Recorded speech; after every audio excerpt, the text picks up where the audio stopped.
Bonjour et bienvenue dans ce nouvel épisode. Une nouvelle question aujourd'hui qui nous arrive et qui est vachement cool également. La question c'est, le yoga est souvent moqué ou parodié. Quelles sont les blagues sur le yoga qui te font rire, celles qui t'agacent, éventuellement celles qui te font réfléchir?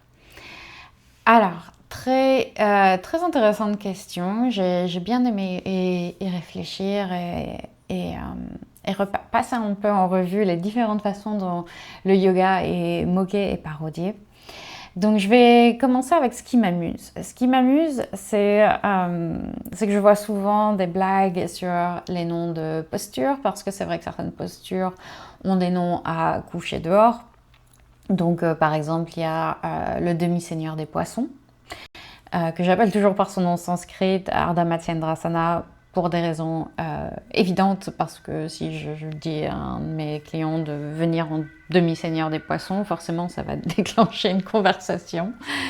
Il y a de pigeons endormis, etc. Enfin, bon, il y a beaucoup de postures du phoque, voilà, des animaux, des trucs rigolos ou des noms complètement alambiqués. Et donc je comprends et ça m'amuse d'entendre des blagues sur le marsouin qui funambule, je sais pas, des choses comme ça.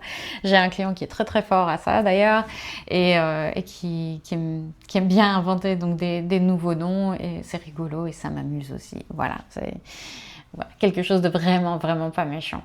Ce qui m'agace après, c'est...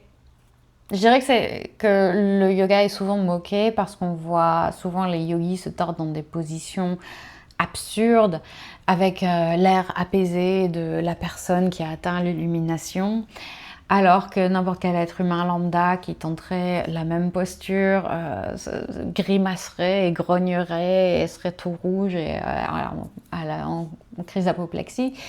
Donc je dirais pas que ça m'agace de voir du coup ces parodies où on voit justement souvent des yogis, enfin des pratiquants l'un à côté de l'autre, avec c'est souvent une femme, bien sûr, une femme grande, mince et très très souple, qui va se mettre dans une position ahurissante, et puis l'autre personne à côté qui galère de fou. Et c'est mis comme ça, juxtaposé pour un effet comique.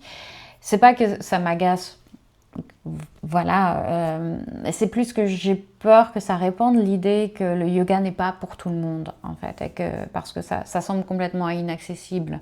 On se dit, ça pourrait jamais être moi, je suis pas souple comme ça, je pourrais jamais réussir à faire ça.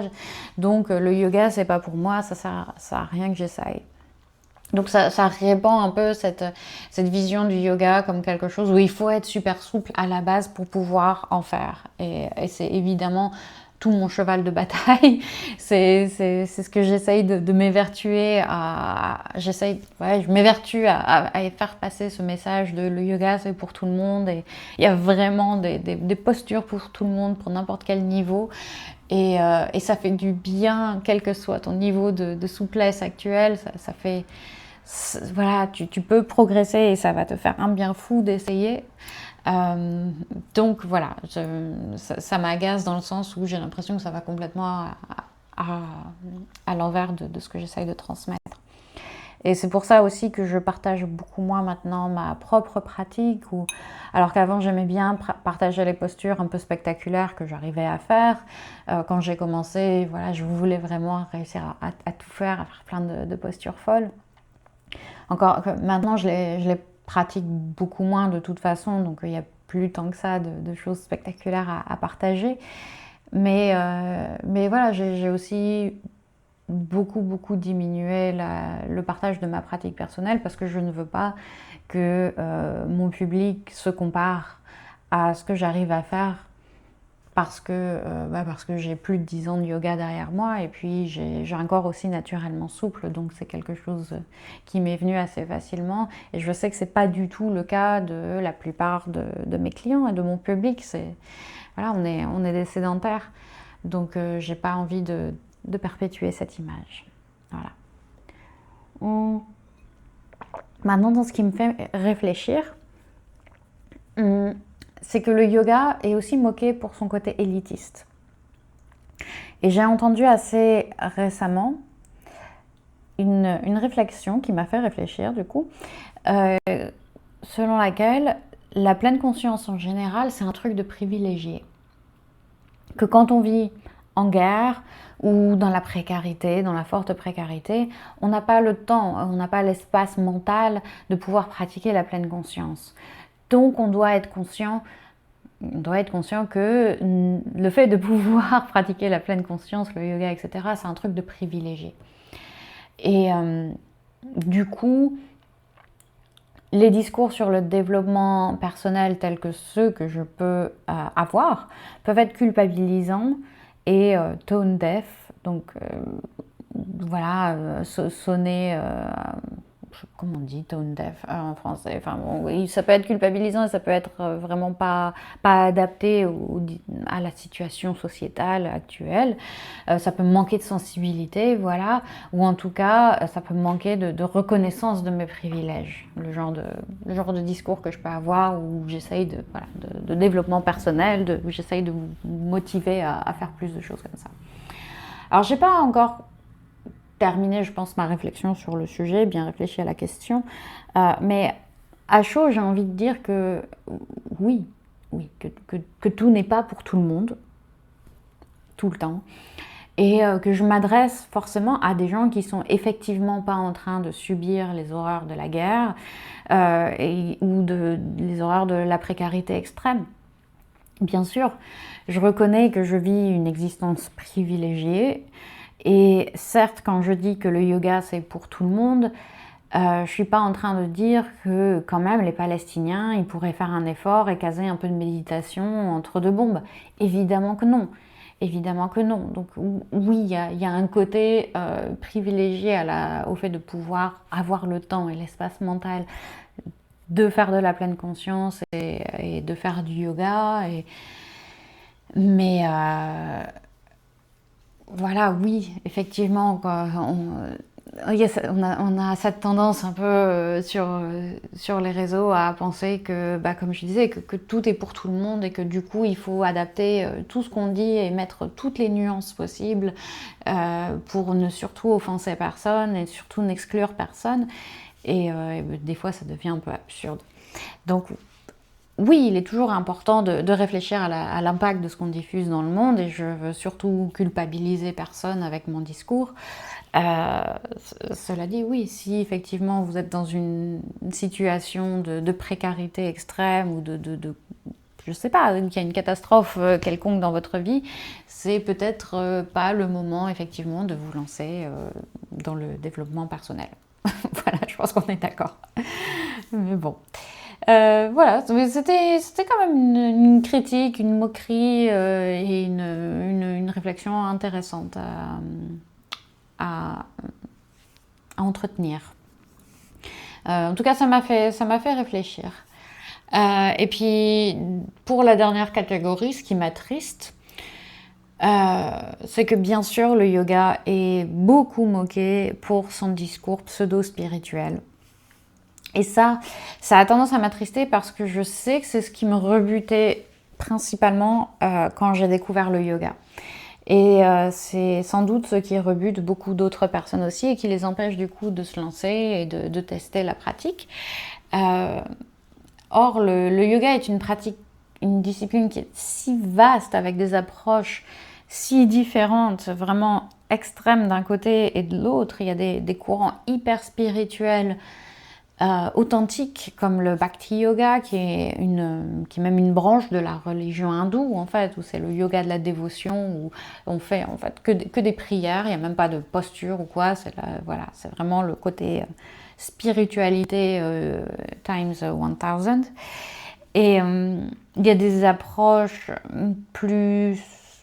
un peu plus performatives, je dirais, de yogis occidentaux qui sont juste très branchés spiritualité et manquent peut-être parfois un peu d'authenticité aussi, mais bon, ça c'est mon point de vue et je le partage.